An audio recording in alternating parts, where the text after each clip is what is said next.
आज आपण tangent theorem पाहणार आहोत. टँजंट ही वर्तुळाला एका बिंदूमध्ये टच करते हे आजपर्यंत आपण ऐकले, आकृत्या काढलेल्या आहेत. परंतु 10वीच्या या वर्गामध्ये आपणाला हे प्रूव्ह करून दाखवायचं आहे की ती वन एंड ओनली वन पॉईंटमध्ये इंटरसेक्ट करते, टच करते आणि त्या ठिकाणी ती परपेंडिक्युलर असते. ज्या ठिकाणी टँजंट ही वर्तुळाला स्पर्श करते त्या ठिकाणी 90 डिग्रीचा कोन होतो. हे टँजंट थेरममध्ये तुम्हाला पाहायचं. आता इथं इनडायरेक्ट प्रूफ आहे. मागच्या वर्षी तुम्ही पाहिलंय इनडायरेक्ट प्रूफ म्हणजे काय, तर जे प्रूव्ह करायचंय त्याच्या विरुद्ध मानायचं. आता इथं आपणाला परपेंडिक्युलर आहे हे दाखवायचंय, तर त्याच्या उलट मानायचं, अपोजिट मानायचं. जे खरं आहे ते चुकीचं मानायचं, रॉंग मानायचं आणि मग जो निष्कर्ष मिळतोय तो रॉंग मिळणार.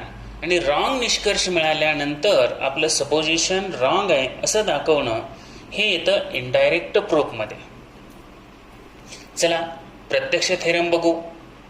स्टेटमेंट आपली लक्षात असली पाहिजे. गिव्हन जी माहिती दिलेली असते ती आपण गिव्हनमध्ये लिहितोय. Line L is tangent to circle with centre O at point of contact A. O केंद्र असलेल्या वर्तुळामध्ये ए या बिंदूमध्ये एल ही टँजंट आहे.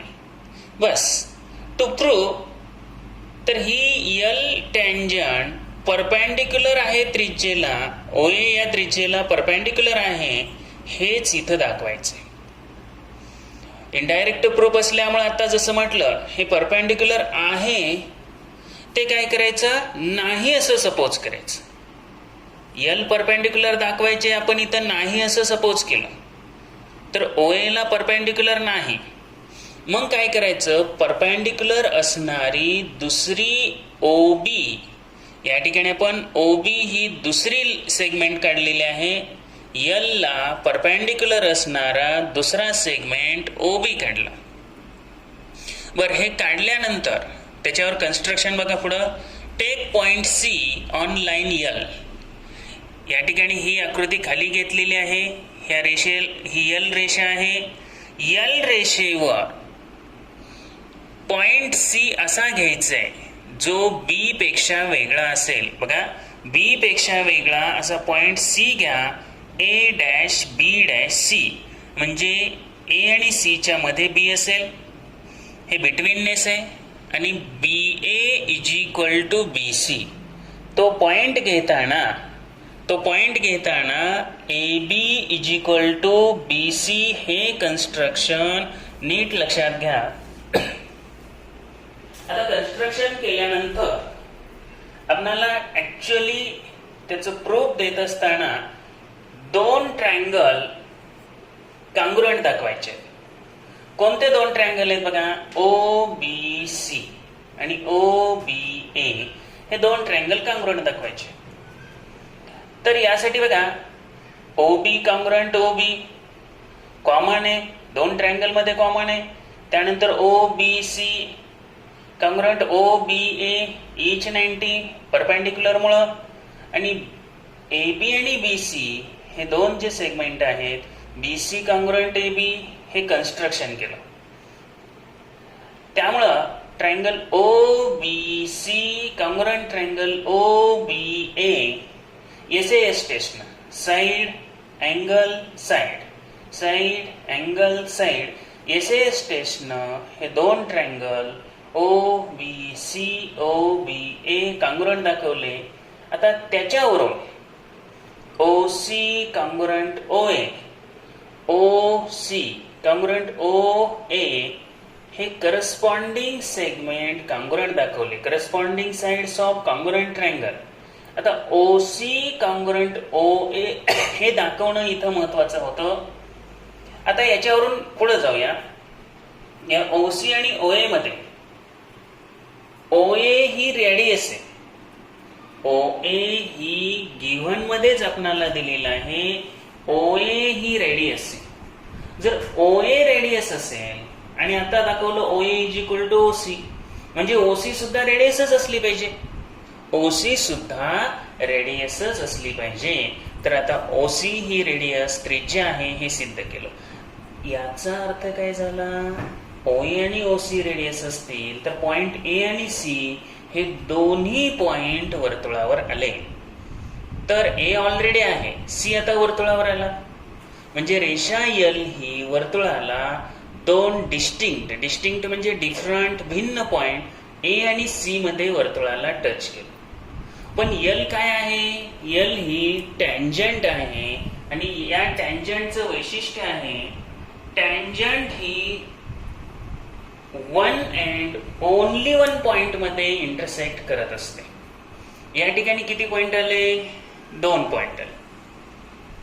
आता 2 पॉइंट मध्ये इथं आले, पण आपल्याला टँजंटची प्रॉपर्टी ओनली 1 पॉइंट. याचा अर्थ आपलं जे अझम्पशन आहे, आपलं जे सपोजिशन आहे ते काय झालं, चुकलं, ते रॉंग आहे. मग हे परपेंडिक्युलर नाही असं मानलं, ते चूक आहे. मग त्याच्या अपोजिट ती परपेंडिक्युलर असली पाहिजे. L ही लाईन OA ला परपेंडिक्युलर असली पाहिजे. आणि म्हणून मग शेवटी स्टेटमेंट लिहायचं, a tangent at any point of circle is perpendicular to the radius at point of contact. Theorem थोडासा अवघड दिसतो, खूप कमी वेळा परीक्षेला विचारला असला तरी प्रॉपर्टी ही आपणाला महत्वाची आहे. त्यानंतर hypotenuse is the longest side of right angled triangle. काटकोन त्रिकोणामध्ये हायपोटेनियस ही सर्वात मोठी बाजू असते. आता करोलरी टाईप आहे, यात काय करा, ABC हा राईट अँगल ट्रायंगल घ्या, B कोण 90 आहे, 90B असेल तर त्याच्या समोरील जो AC आहे हा कर्ण असेल. या ठिकाणी दिले टू प्रूव्ह काय आहे, hypotenuse AC is the longest side. BC he AB ला परपेंडिक्युलर दिल्यामुळं B कोण 90 आला. आता याचं प्रूफ 2 पद्धतीने देता येतं, पण आपण या ठिकाणी काय करू, लास्ट इयरला आपल्याला जी प्रॉपर्टी होती, मोठ्या बाजू समोरचा कोन मोठा असतो आणि मोठ्या कोणासमोरची बाजू मोठी असते, या प्रॉपर्टीनुसार जाऊ. आता आपण काय पाहिलं, कोन B हा मोठा कोण आहे, अँगल B हा 90 डिग्री आहे. जर अँगल B हा 90 डिग्री असेल, नीट लक्षात घ्या, अँगल B हा 90 डिग्री असेल तर या ठिकाणी तुम्हाला काय दाखवायचंय बघा, इतर 2 जे कोण आहेत, एक कोण या ठिकाणी काय झालं, आपण 90 डिग्री घेतल्यामुळे आता राहिलेले 2 कोण कोणते, कोण A आणि C, त्यांची बेरीज आपोआप 90 आली, कारण त्रिकोणाच्या 3 कोणांच्या मापांची बेरीज 180. आता एकाचं 90 आहे म्हणल्यानंतर राहिलेल्या दोघांचं काय आलं, आपोआप 90 आलं. आता B चं माप 90 आणि ह्या दोघांचं मिळून 90 आहे, म्हणजे B हा A पेक्षा मोठा आहे, हे ग्रेटरचं चिन्ह आहे.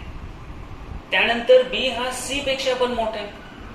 मग या ठिकाणी काय झालं, ABC मध्ये कोणता कोण मोठा आला, B. मग बीच्या समोरची बाजू AC.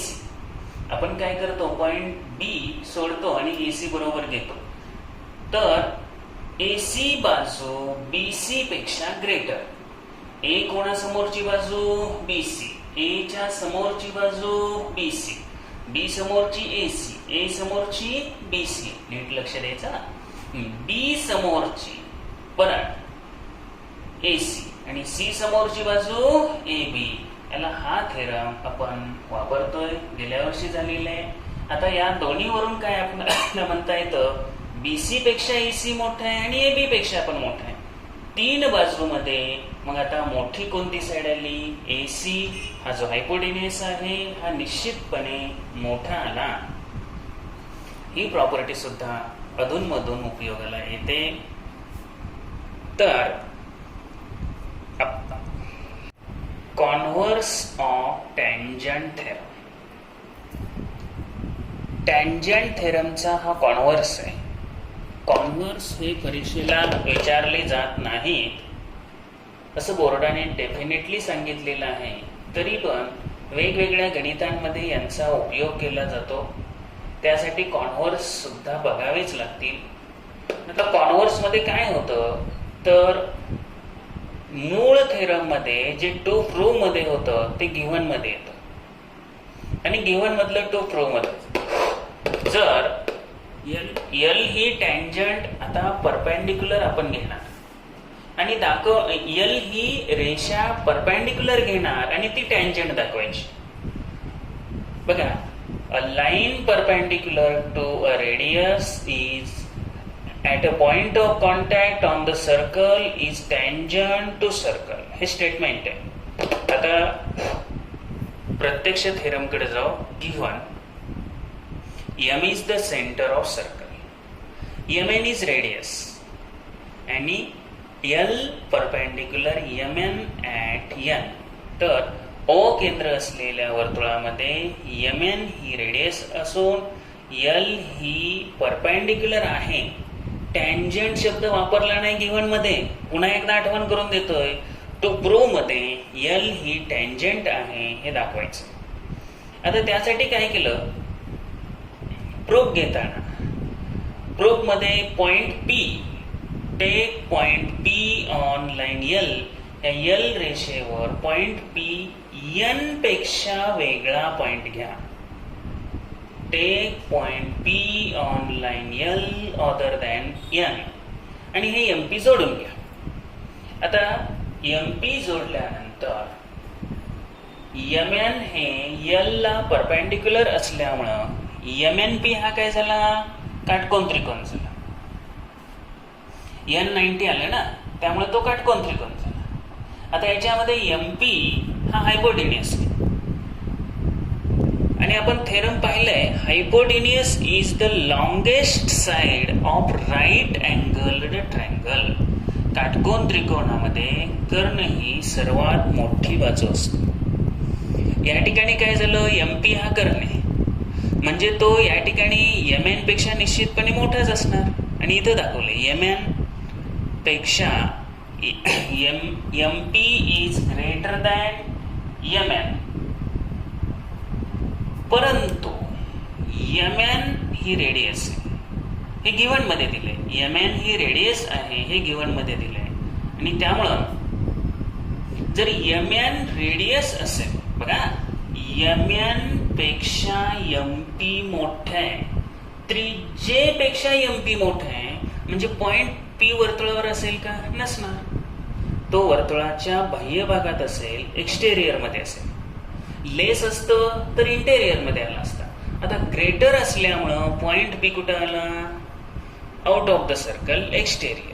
मग वर्तुळ आणि लाईन यल यांच्यामध्ये फक्त पॉइंट N सोडला तर दुसरा कोणताही कॉमन पॉइंट नाही आणि म्हणून इथं म्हटलंय no other point except point N सोडून दुसरा कोणताही पॉइंट L रेषेवर नाही जो सर्कलवर असेल. इथं आपण एक पॉइंट घेतला, असे अनेक पॉइंट घेऊन आपण हे दाखवू शकतो, परंतु इथं स्कूल लेवलला ह्याची गरज नाही. हा एकमेव पॉइंट आहे असं दाखवलं.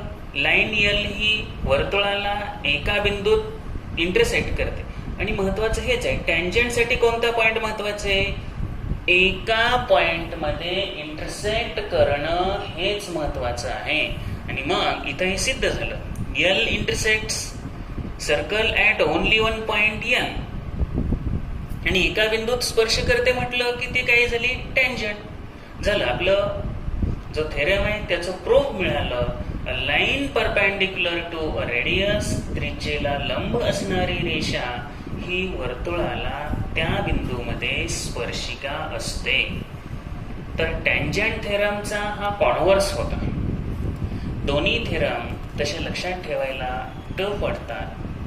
रिव्हिजन हेच फक्त या ठिकाणी जास्त गरजेचं आहे, तेव्हा हे थेरम सोपे वाटतील आणि लिहिता येतील.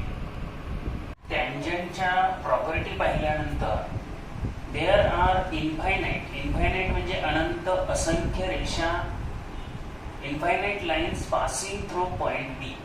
इथं आपण पॉइंट बी मधून जाणाऱ्या 1, 2, 3 रेषा काढले, परंतु अशा इनफायनाईट इनन्युमरेबल असंख्य रेषा काढता येतात. ही गोष्ट इथं महत्वाची लक्षात घ्या. आता ह्या ज्या टँजंट्स आहेत, टँजंट सर्कलला 1 and 1 ओनली 1 पॉइंट मध्ये इंटरसेक्ट करतात. हे परत एकदा अगदी नोटेड करून घ्या. सी मधून काय आपल्याला सी मधून जाणारी, बी मधून पास होणारी, म्हणजे या ठिकाणी इंटरनल पॉइंट जो आहे, एक्सटेरियर मधल्या पॉइंट मधून तुम्हाला सर्कलला टँजंट काढता येत नाही. आज सगळ्यात महत्वाचा जो थेरम आहे टँजंट सेगमेंट थेरम, परीक्षेच्या दृष्टिकोनातून अतिशय महत्वाचा असणारा जो थेरम आहे, तो थेरम आपण शिकणार आहोत. Tangent segment theorem. तर परत एकदा सांगतोय, व्हेरी इम्पॉर्टंट, अतिशय महत्वाचा असणारा हा थेरम आहे. हा परीक्षेला खूप वेळा विचारलेला आहे, विचारला जातो आणि सगळ्यात सोपा. या लेसन मध्ये आपण जे आतापर्यंत थेरम बघितले त्याच्यापेक्षा हा बघितला की तुम्ही म्हणणार अरे काहीच नाही थेरम मध्ये. टँजंट सेगमेंट थेरम असं या थेरमचं नाव आहे. स्टेटमेंट बघा, tangent segments drawn from an external point to circle are congruent. Given DP and DQ हे tangent segments external point D मधून काढलेले आहेत. In a circle with centre A असं ऍडिशनल लिहू शकता तुम्ही. DP आणि DQ हे tangent segment from point D. याच्यामध्ये तुम्हाला काय सांगितलं, ऍडिशनल जर लिहायचं असेल तर in circle with centre A असं ऍड करू शकता. In circle with centre A. To prove DP and DQ are congruent. हे टँजंट सेगमेंट आहे, कॉंग्रुएंट दाखवायचे. कन्स्ट्रक्शन मध्ये हे रेडी काढून घेतलेले आहेत. आता DP आणि DQ हे tangent segment external point D मधून आहे. टँजंट थेरम नुसार आपण हे DP आणि DQ ह्या रेडींना परपेंडिक्युलर दाखवलं. आपल्या टेक्स्ट बुक मध्ये हे काय असं सेपरेटली दाखवलेलं नाही. डायरेक्ट 2 त्रिकोण एकरूप दाखवतानाच त्यांनी घेतलंय, तसं पण चालतंय. पण तुम्हाला समजावं म्हणून ह्या टँजंट अगोदर परपेंडिक्युलर आहेत हे तुम्हाला पहिल्यांदा दाखवलं. तर परपेंडिक्युलर असल्यामुळं पॉइंट P आणि पॉइंट Q जवळ हे परपेंडिक्युलर 90 आलं. Angle APD is equal to angle AQD is equal to 90 आलं. आता हे 2 त्रिकोण कॉंग्रुएंट दाखवायचे. अगदी सोपा भाग. In triangle APD and AQD cone P आणि कोन Q 90 आहेत. हायपोटेन्यूस साइड साठी आधी 90 लिहावं लागतं. वर जरी लिहिलं तरी चालतं. In right angled triangle APD and AQD. त्यावेळेला इथं काही सेपरेट लिहिण्याची गरज नाही. आपण इथं वर लिहिलं नाही म्हणून पुस्तकाप्रमाणे हे Q आणि P हे कोन इथं 90 दाखवले. फक्त फ्रॉम 1 घेतलं. इथं जरी लिहिलं असतं टँजंट प्रॉपर्टी किंवा टँजंट थेरम तरी सुद्धा चाललं असतं. आता बघा, हायपोटेन्यूस साइड मध्ये हायपोटेन्यूस आणि साइड दोनच गोष्टी द्याव्या लागतात, कारण 90 ऑलरेडी दिलेले. कारण काटकोन त्रिकोणासाठीच फक्त हायपोटेन्यूस साइड टेस्ट प्रॉपर्टी आहे, थेरम आहे. तर पहिल्यांदा आपण हायपोटेन्यूस कॉंग्रुएंट दाखवला. AD 2 ट्रायंगल मध्ये AD कॉमन आहे आणि हा हायपोटेन्यूस आहे. साइड AP आणि AQ. कारण काय, radii of the same circle झालं. 2 ट्रायंगल कॉंग्रुएंट आले. PAD QAD hypotenuse side test correspondence महत्वाचा आहे. परत एकदा आठवण करून देतो. PAD QED हे दोन ट्रँगल हायपोटेन्यूज साइड डॅशनं कॉन्ग्रुएंट आले. त्यावरून करस्पॉन्डिंग साइड घ्या DP आणि QD. यात आपण पहिला आणि तिसरा व्हर्टेक्स घेतलाय. DP आणि QD corresponding sides of congruent triangles. Therefore, tangent segment drawn from an external point to a circle are congruent. परत एकदा आठवण करून देतोय, एक्झामच्या दृष्टिकोनातून अतिशय महत्वाचा थेरम आहे.